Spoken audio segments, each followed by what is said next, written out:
Révision Bac ES, analyse, fonction exponentielle, Nouvelle-Calédonie, mars 2016. Il s'agit de l'exercice numéro 4, commun à tous les candidats. La courbe C, ci-dessous, représente le nombre de personnes malades en milliers dans un pays lors d'une épidémie en fonction du nombre petit t de jours écoulés depuis l'apparition de cette maladie. Partie A.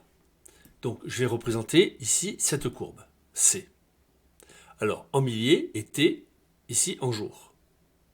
Première question, à l'aide du graphique, déterminez au bout de combien de jours le nombre de malades est maximal. Puis, précisez le nombre approximatif de malades à ce jour-là. Alors, pour la première question, je repère le sommet S, qui correspondra au nombre maximal de malades. Ce nombre maximal sera atteint à peu près au bout de 20 jours.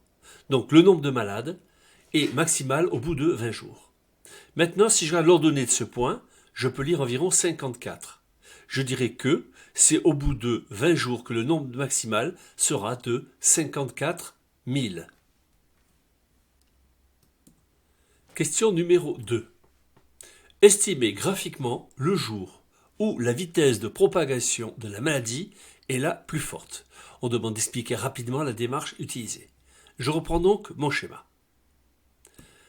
Le jour où la vitesse de propagation de la maladie est la plus forte correspondra au jour où la tangente, qui correspond à la vitesse, donc la tangente à la courbe, a un coefficient directeur maximum. Alors on va tracer plusieurs tangentes pour voir ce qui se passe. Si je prends la tangente en 0 ici, je la trace. Puis je peux continuer, je prends cette tangente. Là, le coefficient directeur a augmenté.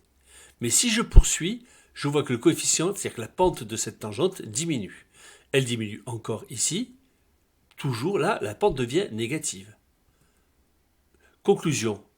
Il nous restera finalement que si on veut estimer une seule tangente qui nous intéresse, c'est-à-dire la tangente au point A, qui a comme abscisse à peu près 6.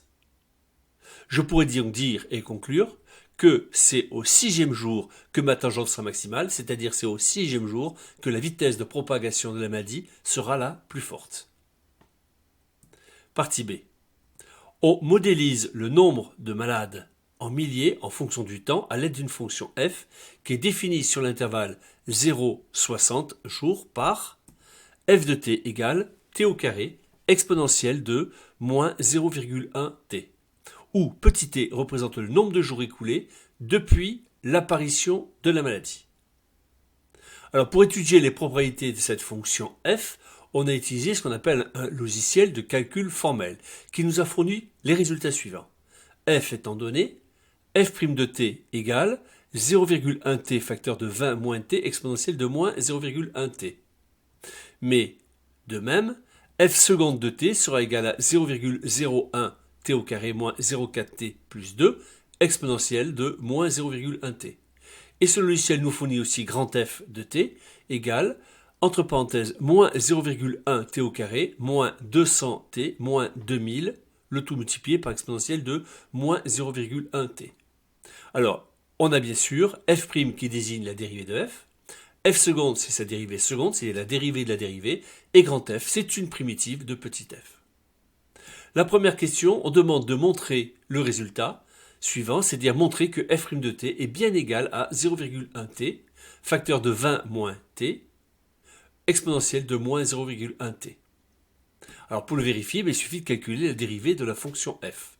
La fonction f de t, c'est t au carré, exponentielle de moins 0,1t. Et on va dériver cette fonction comme la dérivée d'un produit. Tout d'abord, si je pose u de t, c'est t au carré, v de t, c'est exponentielle de moins 0,1t. J'en déduis que u' de t, c'est 2t. v' de t, c'est moins 0,1, exponentielle de moins 0,1t. Dans ces conditions, j'applique la dérivée d'un produit. Dérivée de u de t fois v de t, c'est u'v plus uv'. Il ne me reste plus qu'à remplacer. Et j'obtiendrai donc f' de t égale u' de t, exponentielle de moins 0,1t, plus t au carré multiplié par v', moins 0,1 exponentielle de moins 0,1t. On va simplifier en mettant exponentielle de moins 0,1t en facteur et en regroupant tout ça. J'obtiendrai donc exponentielle de moins 0,1t, facteur de 2t, moins 0,1t au carré. Il ne nous reste plus qu'à mettre petit t en facteur et même 0,1t en facteur, de façon à obtenir la fonction f' de t égale 0,1t, facteur de 20 moins t, exponentielle de moins 0,1t. Deuxième question, petit a, on demande de déterminer le signe de cette dérivée sur l'intervalle 0,60. Puis de dresser le tableau de variation de cette fonction f, toujours sur cet intervalle. Alors pour la question de a, le signe de la dérivée c'est 0,1t, 20 moins t, exponentielle de moins 0,1t. On remarque que l'exponentielle est positif, t est positif, donc 0,1t est positif, bien sûr, sur l'intervalle 0,60. Donc, la dérivée f' de t aura le signe de 20 moins t sur l'intervalle 0,20. On peut donc, dans ces conditions, étant donné qu'on connaît le signe de 20 moins t sur 0,20, 0,60, on aura donc le tableau de variation de cette fonction. Donc, sur l'intervalle 0,60, la dérivée s'annule pour t égale 20. Le signe de f' sera donc positif sur 0,20, négatif sur 20,60. Elle sera donc croissante sur l'intervalle 0,20 jusqu'à f de 20. f de 20, c'est 54,13 à 10 puissance moins 2 près. Puis la dérivée est négative, donc elle sera décroissante sur l'intervalle 20,60. f de 60 étant environ égal à 8,92 à 10 puissance moins 2 près. Question numéro 3. Le nombre moyen de malades par jour en milliers durant les 60 premiers jours après l'apparition de la maladie est donné par n égale 1 sur 60, intégrale de 0 à 60 de f de t dt. C'est un nombre moyen. On demande de déterminer la valeur exacte de grand N. Question petit b, quel est le nombre de moyens de malades par jour arrondi à la dizaine? Donc, troisièmement petit a, je m'observe du fait que je connais une primitive, grand f de t, de cette fonction petit f. Grand f, c'est moins 0,1t au carré, moins 200t, moins 2000, multiplié par exponentielle de moins 0,1t. C'est la calculatrice formelle qui nous l'a donné.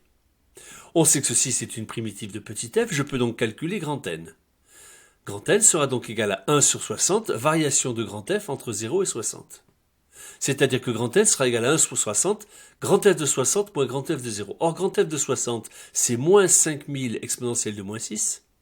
Grand F de 0, c'est moins 2000.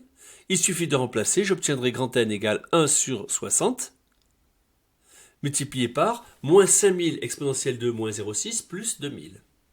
Après simplification, il nous restera donc un tiers, facteur 2, 100 moins 2500 exponentielle de moins 6.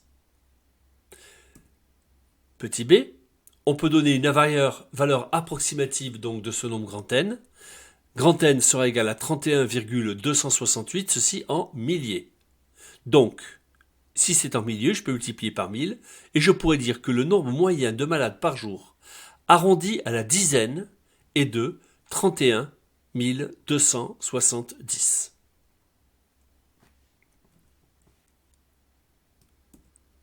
Question 4. Petit a. Justifier par le calcul que sur l'intervalle 0,15, la courbe représentative de la fonction f admet un unique point d'inflexion. Préciser une valeur arrondie à l'unité de l'abscisse de ce point d'inflexion. Alors, pour répondre à cette question, tout d'abord, la courbe C admet un point d'inflexion d'abscisse t0 si sa dérivée seconde, c'est-à-dire la dérivée de la dérivée, s'annule en t0 et change de signe en t0. Je vais donc utiliser le calcul formel de la première question pour déterminer l'expression de f seconde de t. f seconde de t, c'est 0,01t au carré, moins 0,4t plus 2, exponentielle de moins 0,1t. L'exponentielle étant strictement positive, on peut dire donc que f seconde de t a le signe de 0,01t au carré, moins 0,4t plus 2 sur l'intervalle 0,15. Alors, on va mettre 0,01 facteur pour avoir des calculs plus simples. J'obtiendrai donc 0,01 facteur de t au carré moins 40t plus 200.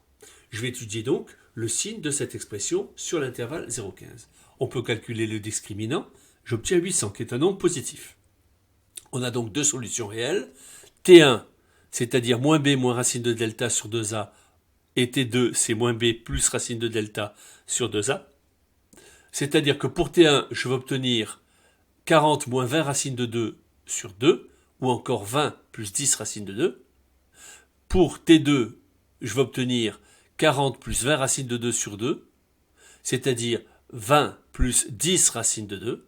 C'est-à-dire qu'on obtiendra pour le premier 5,85 qui est bien un nombre entre 0 et 15, et pour le second 34,14 qui est nettement supérieur à 15. Alors maintenant on s'intéresse au signe, on a donc notre dérivée seconde qui s'annule bien une fois sur l'intervalle 0,15. Regardons maintenant le signe de f seconde parce qu'il faut de plus maintenant que f seconde change de signe pour avoir un point d'inflexion. Donc je considère la droite réelle, je suis sur l'intervalle 0,15. Donc uniquement sur cet intervalle. J'ai une solution 20 moins 10 racine de 2 qui est dans cet intervalle, et une autre solution de f seconde de t égale 0, 20 plus 10 racine de 2, mais qui est en dehors de cet intervalle. Petit a est un nombre positif, petit a est égal à 1. Donc j'ai une parabole qui représente donc cette fonction 0,1t au carré moins 0,4t plus 2, qui est orientée vers les y positifs. Je peux donc en déduire que, en méplaçant les signes, on a les résultats suivants. Eh bien que f seconde de t sera positif sur l'intervalle 0, 20, moins 10 racine de 2. F seconde de t sera négatif sur l'intervalle 20, moins 10 racine de 2, 0. Et f seconde de t de f seconde de 20, moins 10 racine de 2 est égal à 0. En conclusion, étant donné que la dérivée seconde s'annule en 20, moins 10 racine de 2 et change de signe sur l'intervalle 0,15 en cette valeur, conclusion que sur l'intervalle 0,15, la courbe C admet un seul point d'inflexion dont la valeur arrondie à l'unité sera égale à 6, 5,85 étant proche de 6. Petit b, on demande de donner une interprétation concrète de cette abscisse. Alors je vais reprendre le dessin et la représentation graphique. Je suis sur l'intervalle 0,15, donc je ne m'intéresse pas à ce qui se passe après 15. J'ai le point A qui a comme abscisse 6. En ce point, la tangente, ici, je la trace. Donc, le point d'inflexion correspondra ici à un changement de convexité, c'est-à-dire de courbure de la courbe. Tout d'abord, quand la dérivée f seconde est positive sur l'intervalle 0, 20, moins 10 racine de 2. À ce moment-là, on dira que la courbe, elle est convexe sur cet intervalle, où la courbure est orientée vers les y positifs tels qu'on le dessine. Maintenant, si je me place sur le complémentaire, c'est-à-dire que f seconde de t sera strictement négative sur l'intervalle 20 moins 10 racine de 2 jusqu'à 15. Et bien sur cet intervalle, on dira que la fonction, la courbe, elle est concave, orientée donc vers les y négatives, en courbure, tel que je peux le dessiner ici. Et en conclusion, on dira que la courbe C, en ce point A, traverse la tangente. Elle change de courbure et elle traverse la tangente. Fin donc de cet exercice.